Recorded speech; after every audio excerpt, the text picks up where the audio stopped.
Assalamualaikum warahmatullahi wabarakatuh. Selamat pagi Bapak Ibu tim penilai sertifikasi dosen. Perkenalkan, nama saya Aurantia Marina SPNM dengan NIDN 0212107401 dan NUPTK 3344752653230133.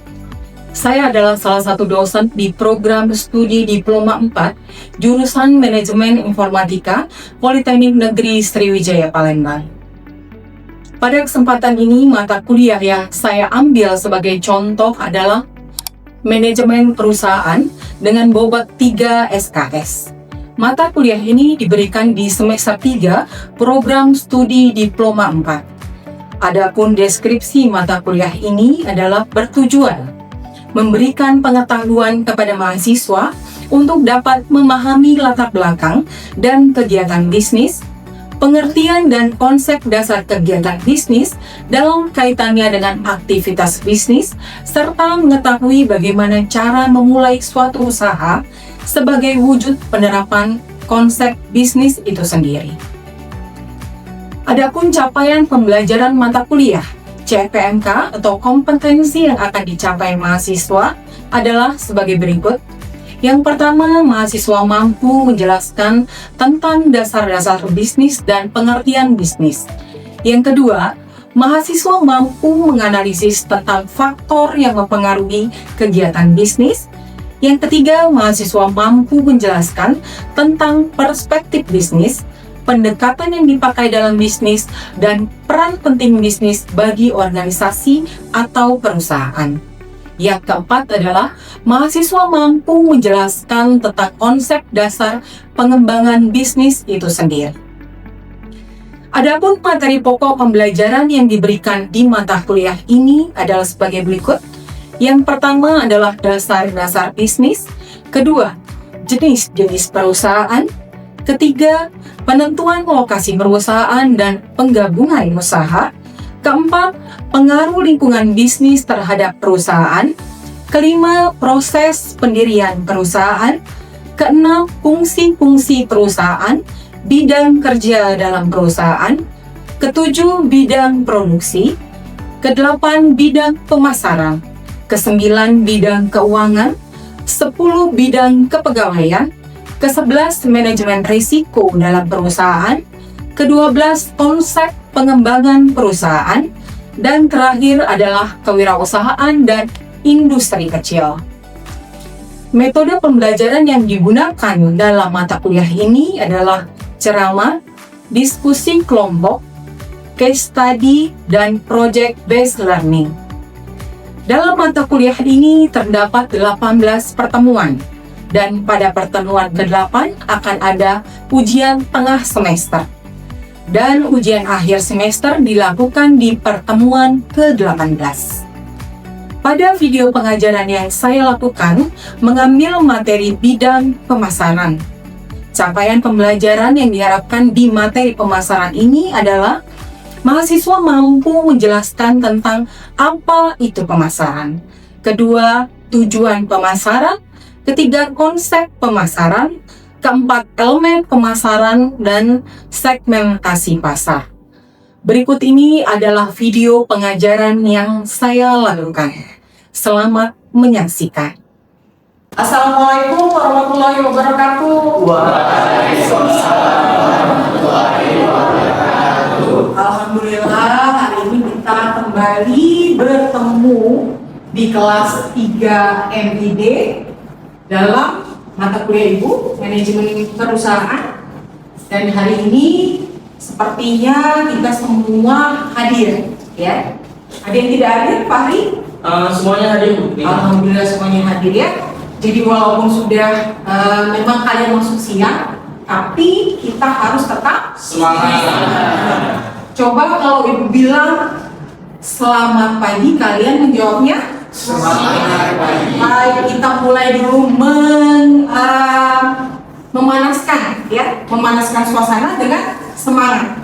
Selamat pagi. Semangat pagi.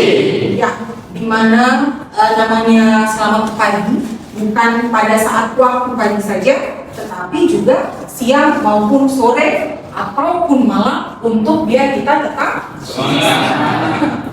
Baik, kemarin minggu lalu kita sudah mempelajari tentang bidang produksi ya. Kita review kembali apa yang sudah dijelaskan pada minggu kemarin. Coba kita ingat kembali apa yang dimaksud dengan produksi itu sendiri. Siapa yang mau menjawab?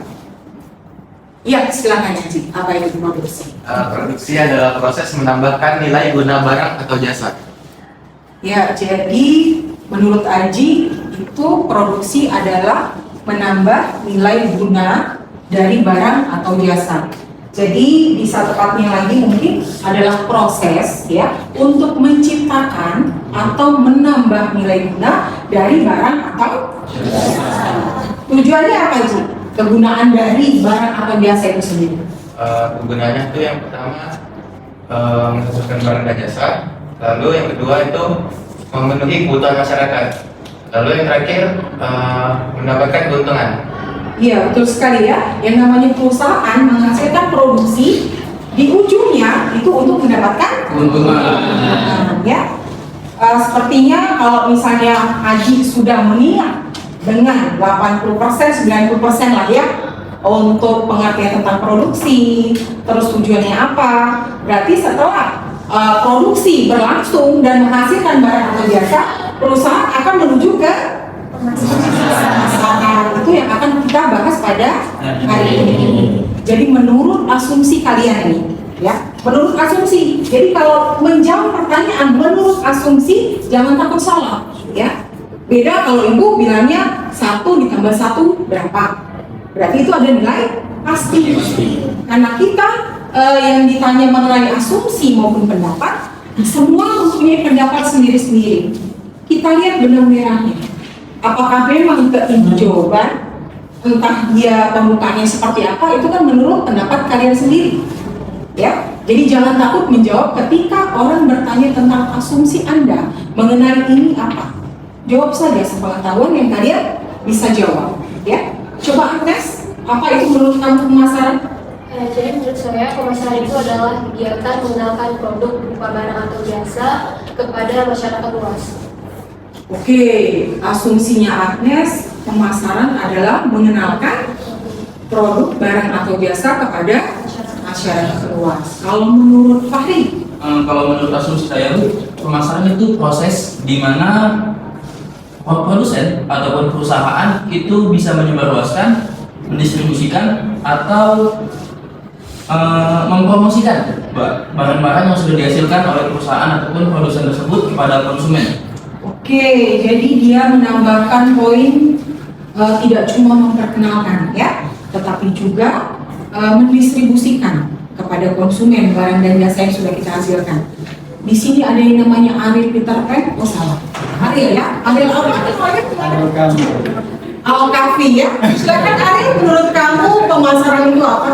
Oke, jadi kalau menurut aku pemasaran itu adalah suatu kegiatan yang dilakukan oleh produsen, yang dimana kegiatan ini bertujuan untuk menyampaikan informasi mengenai produk yang mereka jual, sehingga produk tersebut dapat dikenal oleh konsumen maupun calon konsumen lainnya. Oke, intinya sepertinya menjurus ke Agnes ya, agak sama, memperkenalkan barang atau jasa dari perusahaan itu ke masyarakat luas ya. Baik, semuanya tidak ada yang salah tadi ya. Semuanya benar bahwa intinya memang produk yang kita hasilkan dari suatu perusahaan itu diperlihatkan, dijual, didistribusikan maupun dipromosikan kepada konsumen ya. Kalau kita lihat di sini pengertian dari pemasaran itu adalah pemasaran bisa disebut juga dengan marketing ya. Pemasaran atau marketing adalah proses strategis yang bertujuan untuk mempromosikan, menjual, dan mendistribusikan produk atau jasa kepada konsumen. Jadi dia ada poin di situ. Pertama mempromosikan, kedua menjual, dan ketiga mendistribusikan. Ya. Jadi semua benar dari jawaban-jawaban kalian tadi. Intinya produk kita harus dipromosikan, dikenalkan, ya, karena kita akan melakukan kegiatan pemasaran, menjual intinya ya. Oke. Nah, yang namanya pemasaran pasti mempunyai peran penting dalam perusahaan. Perannya seperti apa?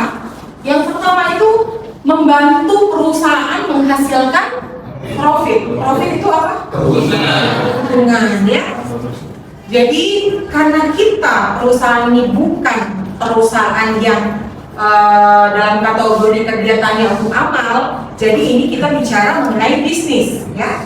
Perusahaan itu berbisnis ya, melakukan usaha untuk mendapatkan profit ya. Kedua, membantu perusahaan mempertahankan kelangsungan hidup usahanya. Kalau perusahaan terus beroperasi, menghasilkan produk, memproduksi, dia pasti akan terus berkegiatan, berlangsung ya. Ciri-cirinya kalau perusahaan sudah tidak menghasilkan produk lagi, artinya patut dipertanyakan kenapa, ada masalah apa di situ. Jadi peran dari pemasaran itu sendiri memang untuk mempertahankan kelangsungan dari usahanya ya. Yang ketiga, membantu perusahaan membangun citra yang baik di mata konsumen. Ini penting ya. Jadi kalau misalnya kita ini menjurus kepada pelayanan ya. Jadi yang namanya nama baik ya di masyarakat itu harus kita jaga. Jangan segan dan jangan langsung underestimate kalau seandainya ada konsumen ya yang menyampaikan kepada kita mengenai produk kita. Ya. Ibaratnya dia memberikan produk kita ternyata itu sudah kadaluarsa misalnya. Bisa jadi kan karena setiap produk yang bersifat kuliner, makanan itu pasti ada batas expirednya. Kita sebagai yang menghasilkan produk itu pasti terkadang kecolongan ya. Salah satunya kedapatan konsumen kita mendapatkan barang yang dibelinya itu ternyata sudah expired. Artinya kita harus meneliti di mana dia membelinya, ya, di mana, di mitra kita atau sudah ke pengecer bawah yang istilahnya kita tanpa kita, mereka langsung mengambil barang dari mana, harus kita selidiki dulu. Jadi kita harus bertemu dengan pedagang atau toko atau tempat yang menjual produk kita yang sudah expired, karena itu akan berdampak pada citra perusahaan kita. Hal-hal kecil seperti itu harus kita tangani, kita selesaikan, jangan kita tunda. Karena yang namanya konsumen akan sangat mempengaruhi. Ya, dia akan bisa menyampaikan sesuatu yang buruk tentang perusahaan kita kalau kita tidak handle secepatnya. Ya. Lanjut, membantu perusahaan memahami konsumen, pasti ya. Terus membantu perusahaan mengenali strategi yang digunakan kompetitor bisnis. Yang namanya setiap perusahaan, setiap usaha pasti ada kompetitornya. Kata itu kemarin, yang namanya kompetitor tidak bisa kita tahan, tidak bisa kita larang untuk memproduksi barang yang sama seperti kita, ya. Apalagi di Palembang, menjual pempek bukan ratusan mungkin ya, ribuan mungkin. Itu kita hitung perusahaan toko-toko yang besar, yang rumahan. Ada hilir, ada ulu, satu ulu sampai berapa hilir itu kan banyak. Siapa tahu di setiap RT ada satu rumah tangga yang memproduksi pempek. Jadi kita tidak bisa menahan dan tidak bisa melarang kompetitor untuk berusaha yang sama seperti kita. Jadi ada juga peran pemasaran dalam tujuan perusahaan. Yang pertama, menjangkau target pasar. Kita berproduksi itu harus ada targetnya, ya. Ke siapa target kita? Yang pertama kalau untuk jenis kelamin ke perempuan atau laki-laki misalnya ya. Kalau makanan itu ke semua. Tapi kalau misalnya sifatnya tekstil, ada memang kita memilih jenis yang untuk laki-laki maupun perempuan, untuk anak-anak, untuk ibu-ibu seperti itu ya. Terus membangun kesadaran merek, terus memelihara hubungan pelanggan, itu semua adalah peran dari pemasaran ya. Terus kita lanjut.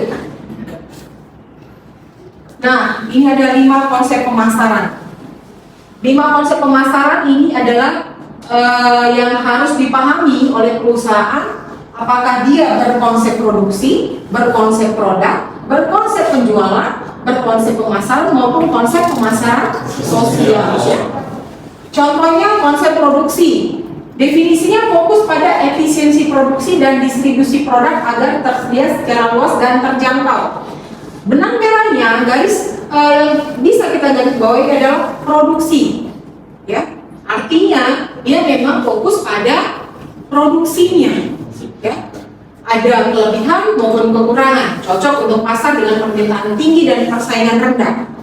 Contoh dari perusahaan yang menggunakan konsep produksi itu salah satunya adalah Toyota. Ingat ya, Toyota itu produksi barangnya banyak. Karena kenapa? Permintaannya pun banyak.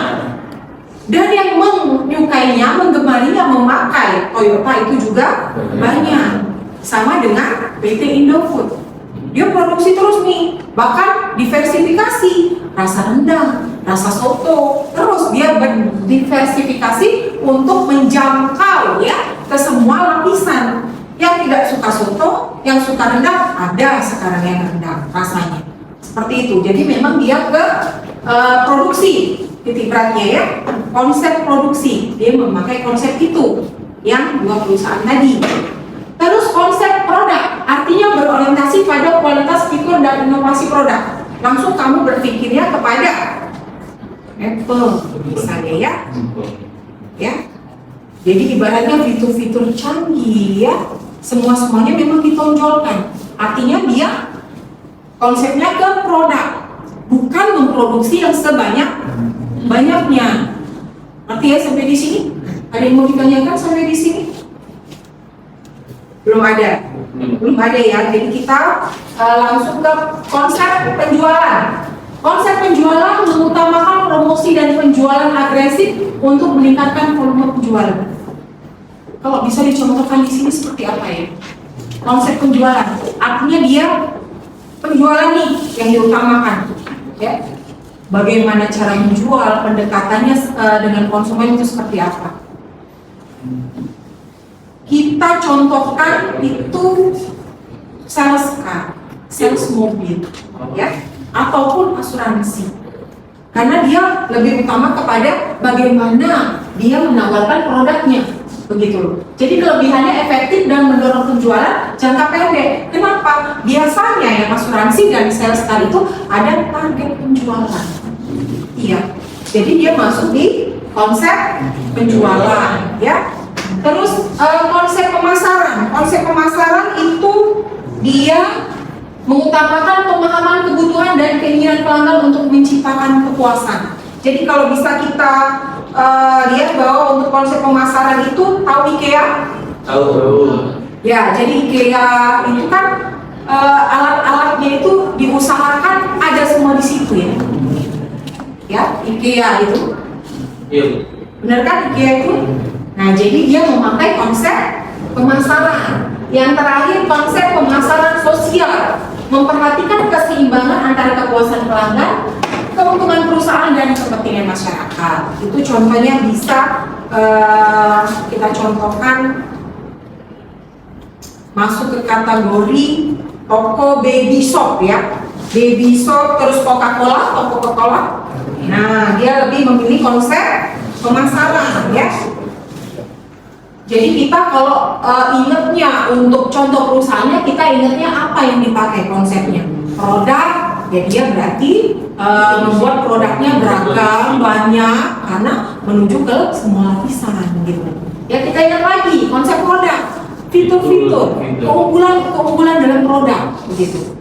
Jadi gampang. Jadi bukan perlu kita namanya belajar ini menghafalkan titik, koma, yaitu, ialah, enggak ya. Ada poin-poin yang bisa kita ingat, kita asumsikan sendiri. Belajar untuk merangkai kata, intinya benar, ya. Karena itu tidak pernah membuat kalian itu menilainya dari semua yang ditulis itu sesuai dengan buku, sesuai dengan tampilan, sesuai dengan yang textbook istilahnya, ya. Lanjut ya. Belum ada pertanyaan sampai di sini? Belum. Nah, inti dari pelajaran pemasaran itu di sini. Di pemasaran ada namanya elemen, ya. Elemen itu adalah apa yang memang ada di dalam pemasaran. Yang harus ada itu 4P, itu utama ada, ya. 4P yang pertama apa? Produk, ya. Yang namanya produk yang harus ada. Tidak akan ada pemasaran kalau nggak ada produk yang akan dipasarkan, ya. Yang kedua, place, benar? Price, harga. Kalau harga sudah kita tetapkan sesuai dengan apa yang ditargetkan, kita menuju angsa pasar yang mana, baru kita bisa membuat harga produk kita yang akan kita pasarkan. Yang ketiga baru place mungkin, ya, tempatnya. Kita menggunakan sistem apa? Offline atau online. Kalau memang belum ada offline-nya, berarti kita memilih yang online. Jadi tempatnya di mana kita menjual barang ini, ya. Yang terakhir apa? Promotion. Jadi promosi untuk barang itu sangat penting, ya. Jadi kalau dulu itu 4P memang sangat diutamakan, tapi sekarang ada penambahan lagi menuju 7P. Yang kelima adalah people, ya. People ini yang terlibat dalam proses pemasaran itu sendiri. Yang keenam, prosesnya seperti apa. Yang ketujuh, bukti fisik, physical evidence, ya. Jadi 4P dan 7P, 4P plus 3 itu menjadi 7P. Inilah elemen pemasaran yang sangat penting, ya. Jadi di saat memang kita sudah mempunyai produksi, harus dipasarkan, kita akan memulai proses pemasaran. Karena namanya proses pemasaran itu adalah untuk melihat apakah yang kita produksi itu akan mendapatkan keuntungan, ya. Jadi untuk hari ini cukup sampai di sini. Minggu depan nanti kita ada tugas, ya. Ada tugas masing-masing kita buat kelompok. Terus setiap kelompok akan memilih usahanya. Usaha apa yang akan dilakukan dengan berpedoman pada kita memakai konsep apa. Nanti dari produk itu kita pilih konsepnya. Dari produk itu kita menjalankan 4P dan 7P ini.